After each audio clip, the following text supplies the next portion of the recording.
let's start with this privacy roundtable. Why did you call these companies in particular to come to Capitol Hill, and what did you want to find out? Yes, Senator Lindsey Graham, who chairs the Judiciary Committee, was looking holistically at what is happening in the virtual space, and he said, you know, we need to do a deeper dive on this.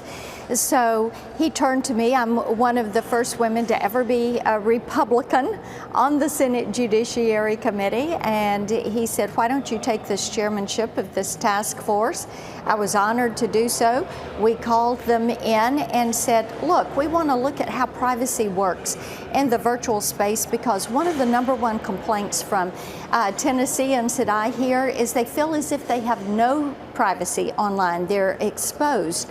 Their information is exposed. So we had Snapchat, Match, Salesforce, and Mozilla. And the good thing about this is it let us see how privacy is working with these companies for those that are preteens, teenagers, young adults, and adults who are in the job market. And Mozilla, which is a privacy by design company that works with all of these. And what was the tenor of the conversations? Obviously, there's been a lot of heated rhetoric from both sides of the aisle against tech companies just this week on Capitol Hill.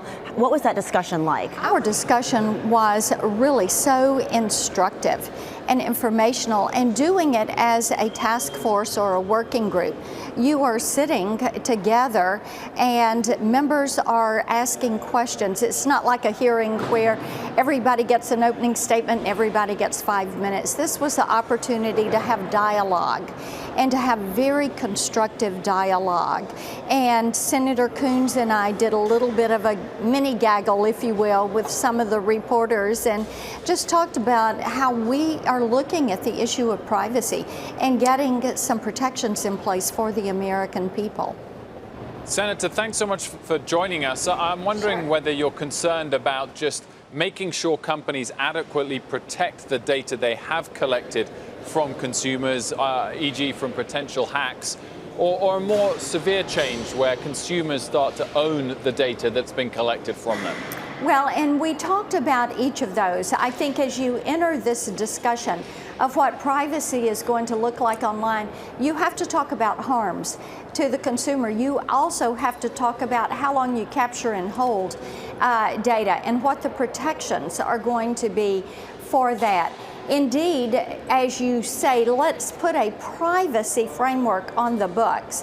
What we did get some agreement on today is this. Everyone thought the FTC should be the regulator, and they really agree with that. One regulator, one set of rules for the entire internet ecosystem. They all like the idea of having opt-in if you're talking about more sensitive data, opt out for less sensitive data, so that you're giving the consumer the ability to control what I call their virtual you, which is their data and their presence online.